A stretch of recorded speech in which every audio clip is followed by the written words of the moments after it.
அவன் ஒரு ஆள் ஒரு சீட்டு கூட வரமாட்டான். எங்களை வந்து விபச்சாரம் பண்ற பொம்பளை போய் அப்படி தெரியும். இந்த தமிழ் மக்கள் சீமானின் அரசியல் அணுகுமுறைகளை ஏன் ஏற்றுக்கொள்ளவில்லை?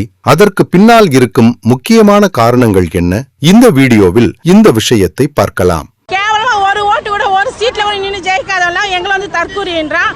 எங்களை வந்து விபச்சாரம் பண்ற பொம்பளை யார் கொடுப்பாங்க? அந்த மாதிரி பேர் யார் கொடுக்குது? என்ன தைரியத்துல அந்த மாதிரிலாம் பண்றாங்க? வயிறு எரியுது, வயிறு ரொம்ப எரியுதா, ரொம்ப வயிறு எரியுது, அதனாலதான் அப்படி பண்றாங்க. பிரபாகரனுடைய ஒரு அண்ணன் மகன் கூட வந்து சொல்றாரு, அவர் வந்து இப்படிதான் பேசணும் அப்படிங்கறன்னு சொல்றாங்க. பெரியாரு அண்ணன் மகன், நான் பெரிய பிரபாகரனுக்கு மூத்த மகன். நீ என்கிட்ட பேச கூடாது. பிரபாகரனுடைய அண்ணன் மகன், பிரபாகரன் அண்ணன் மகனுக்கு இந்த பிரபாகரன் முன்னெடுத்த போராட்டத்துக்கு விடுதலை போராட்டத்துக்கு சம்பந்தம் இருக்கா?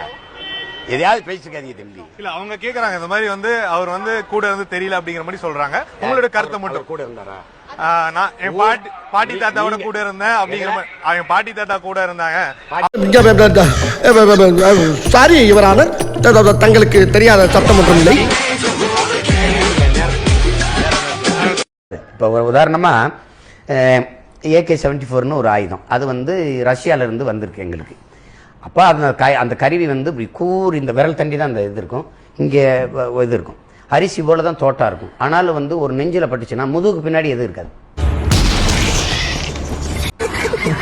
அது எப்படின்னா போய் அப்படி ஒரு புள்ளிதான் இருக்கும். அவன் ஒரு ஆள் ஒரு சீட்டு கூட வரமாட்டான். அவெல்லாம் ஆட்சியை பத்தி கட்சியை பத்தி பேசுறதுக்கு அவனா அதுக்கு ஆள ஒரு இடத்துல வரானா?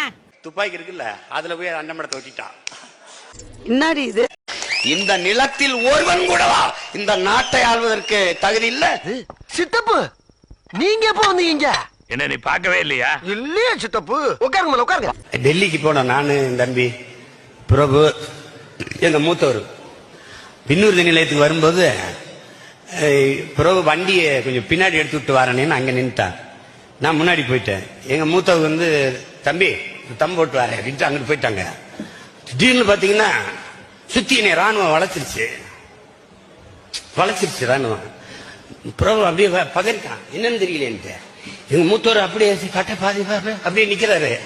சுத்தி நின்றுட்டு கட்டி பிடிச்ச அண்ணா ஒரு போட்டோனா, அண்ணா ஒரு செல்ஃபினா. வெக்கம் கெட்டவன, மானம் கெட்டவன, உனக்கு எதிராக இவ்வளவு பெரிய மீச. செருப்பால் அடிக்கடா, செருப்பெல்லாம் வெளியே விட்டோம்னே. எடுத்துட்டு வந்து அடிக்கடா.